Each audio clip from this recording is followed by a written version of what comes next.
डाकू का जुबान पर नाम आते ही सबसे पहले ये ख्याल आता है, ख्याल क्या, मन के अंदर ये डर बैठता है कि भाई डाकू है। आपने बहुत सी डाकुओं की फिल्म देखी होगी, चाहे वो अमिताभ बच्चन और गब्बर सिंह की होगी, नाचना होगा, ऐसी तमाम चीजें आपने, कहावतें, ऐसे किस्से जरूर सुने होंगे जो कहीं ना कहीं किसी पिक्चर में ऐड किए हो। लेकिन 1915 इस दशक के अंदर एक ऐसा डाकू हुआ जिसने गरीबों के दिल में तो जगह बनाई, लेकिन प्रशासन की नाक में दम कर दिया। आज हम आपको लिए चलते हैं जैसलमेर के पोखरण के अंदर सांकड़ा गांव। कहा जाता है कि सांकड़ा गांव के अंदर डाकुओं का गांव हुआ करता। डाकू ओमपुरी की कहानी। कुछ लोग सिद्दत से ओमपुरी जी कहते हैं, कुछ लोग सिद्दत से बाबा ओमपुरी जी कहते हैं। स्वामी जाति में इनका हुआ जन्म और डाकू की दुनिया में बेतहाशा शोहरत। कमाल की चीज थी ओमपुरी, डाकू ओमपुरी, क्योंकि बाद में बताया गया कि अब ये दंत कथाएं भी हो सकती है। सबसे पहले तो हम कहानी शुरू करें उससे पहले आपको बता दें कि दंत कथा हो सकती है, कुछ कयास हो सकते हैं, कुछ सूत्र हो सकते हैं। आप कितना जानते हैं आप हमें कमेंट पिन करके जरूर बताएंगे। नमस्कार, आप सभी का स्वागत करते हैं आज के इस नई स्टोरी के अंदर।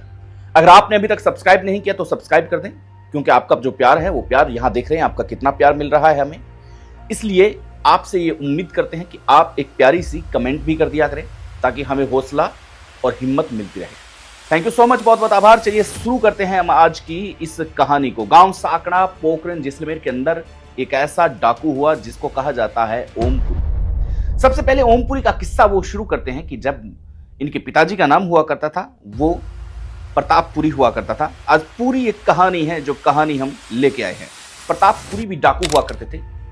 जब भारत और पाकिस्तान का 1915 के सन के अंदर आपने देखा होगा कि भारत और पाकिस्तान की सीमाओं के अंदर ऐसी कोई सीमा नहीं थी जहां पे एलओसी लगाई गई।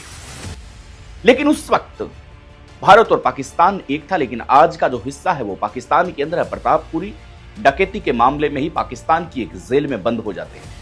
अब इधर पुत्र ओमपुरी को बहुत बुरा लगता है। ओमपुरी के एक भतीजा जिनका नाम था लालपुरी, ये दोनों बहुत शातिर दिमाग के थे और बहुत जबरदस्त डकैती का काम करते थे।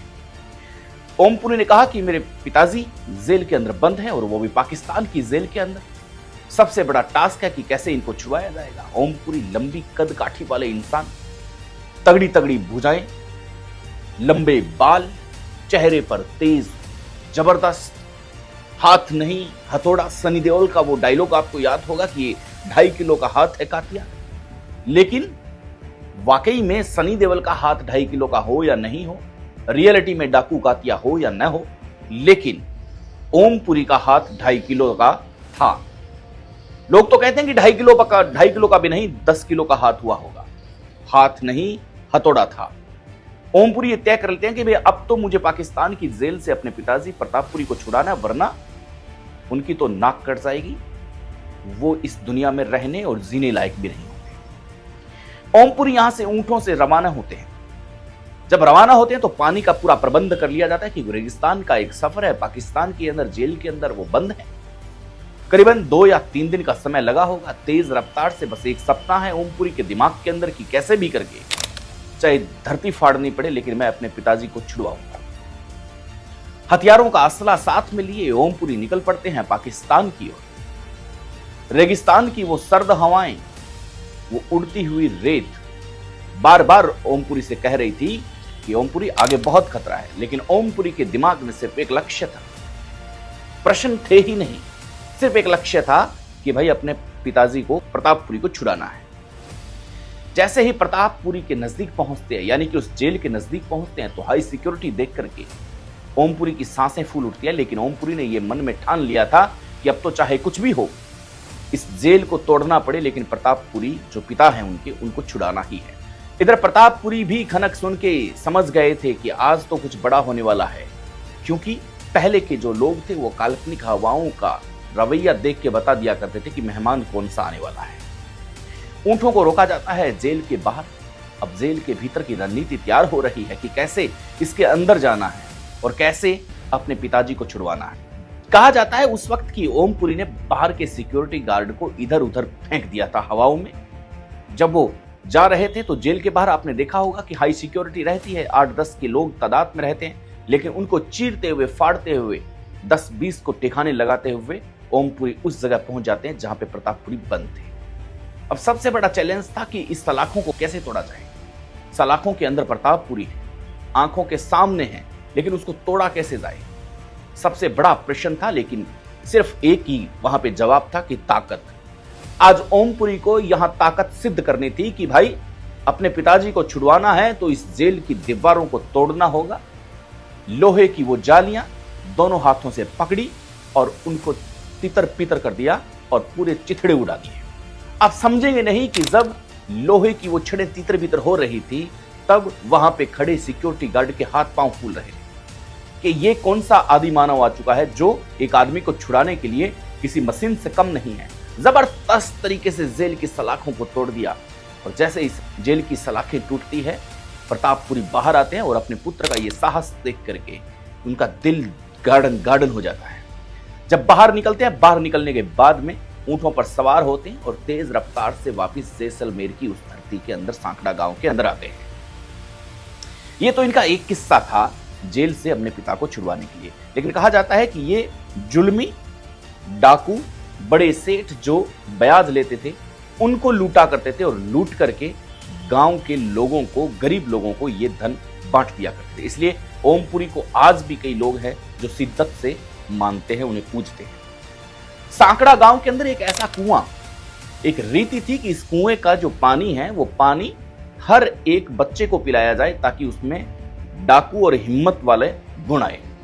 आज उस जगह बताया जा रहा है कि पुलिस चौकी बना दी गई है सांकड़ा गांव के अंदर और उस कुएं को सरकार ने बंद कर दिया है, क्योंकि उस पानी के अंदर दंत कथा है कि एक ऐसी शक्ति, एक ऐसा मंत्र उसके अंदर कि अगर उसका कोई भी पानी पीता है बच्चा, तो वो बच्चा आगे जाकर के बलशाली और ओजस्वी बनता है। यहां पर पुलिस ने चौकी बना दी है और प्रशासन ने इस कुएं को पूरी तरह से बंद कर दिया है। लेकिन एक नीम का पेड़ आज भी सांकड़ा गांव में ओमपुरी की यादों को ताजा रखे हुए है।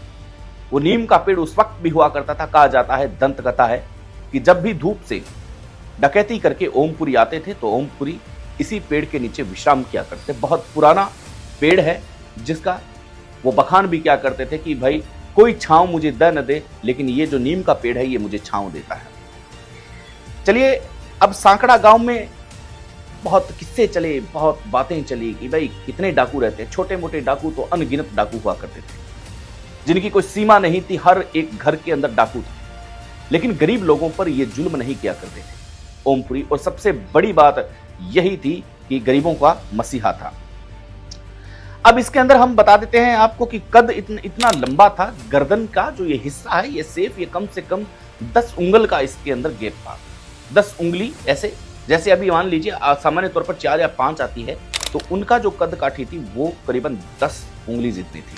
ओमपुरी ने अपना गिरोह बनाया, जबरदस्त अपनी एक टीम बनाई और टीम बनाने के बाद में जो आज पाकिस्तान के अंदर भावलपुर है, भावलपुर से कुचामनी की ओर जो भी ऊंट आया करते थे, सोना चांदी आया करते थे, इनको वो लूट लिया करते थे। तस्कर हुआ करते थे, भावलपुर के धोरों से चल करके कुचामनी की रेगिस्तान की धरती को छूते थे और इनके बीच में इतने ऊंट हुआ करते थे कि एक साथ में कई टन सोना हुआ करता था।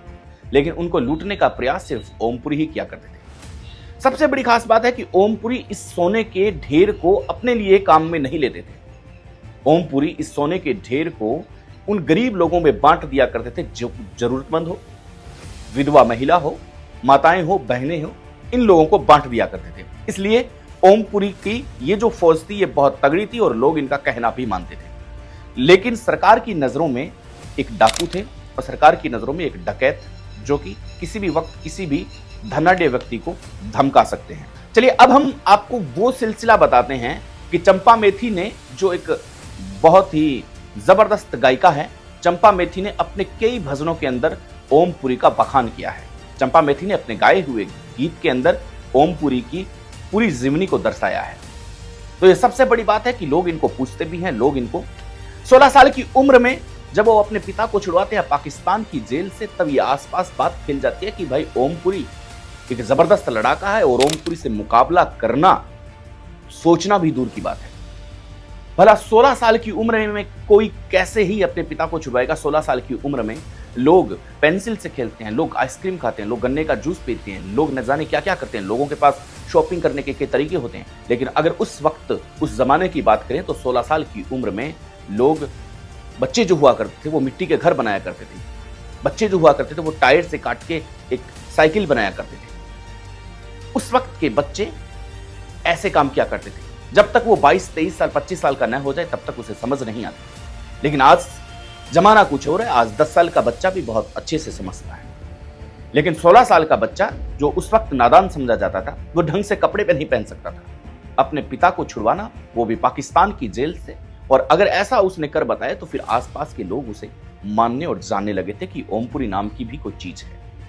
कहते हैं कि ओमपुरी जब अपनी अंतिम अवस्था के अंदर थे तब बताया जा रहा है कि एक पूर्व सरपंच से उनका एक मुकाबला हुआ और पूर्व सरपंच ने पुलिस को इनवाइट किया कि भाई इस डाकू को खत्म कर दो, इस एरिया को बहुत ज्यादा खतरा है।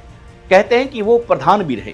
पुलिस ने एक बार लाल सिंह और ओमपुरी को चारों तरफ से घेर लिया था। जब इन दोनों को घेरा जा रहा था तब पुलिस के मन में यह सवाल था कि हमारा कितना नुकसान होगा, क्योंकि असला, बारूद और गोला ओमपुरी और लालपुरी के पास बहुत था। एक खेजड़ी का पौधा था, पेड़ था, या उस वक्त दंत कथा थी कि खेजड़ी के बहुत सारे वृक्ष थे, उसको प्रोटेक्ट करके ऊंट को बांध दिया गया था। क्योंकि उस वक्त घोड़े नहीं हुआ करते थे, हाथी नहीं हुआ करते थे, कोई मशीन नहीं हुआ करती थी।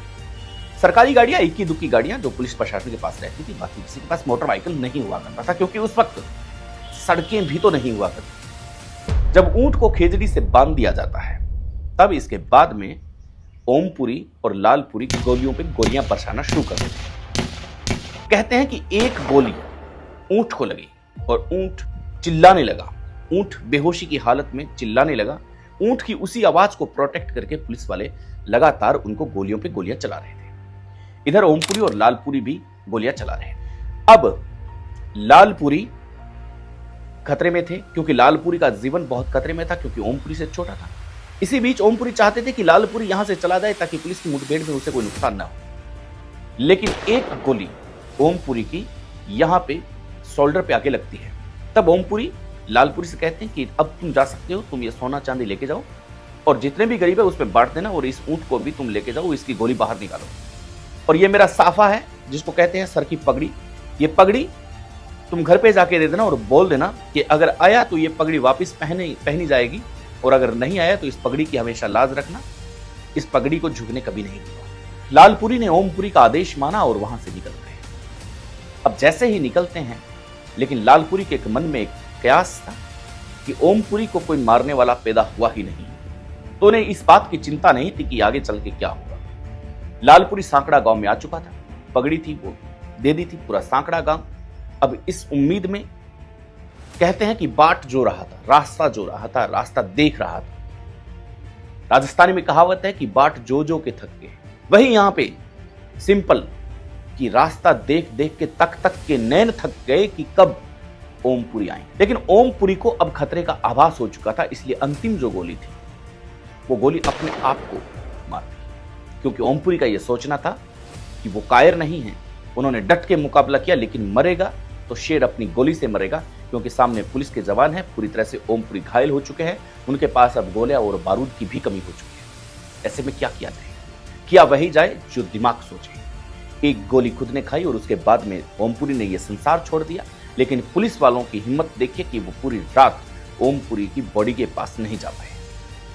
उन्हें डर था कि अगर पास में चले गए तो हो सकता है कि ये अंतिम सांस में भी किसी को मार सकता है। इसलिए पुलिस पूरी रात वहीं डटी रही, वहीं खड़ी रही।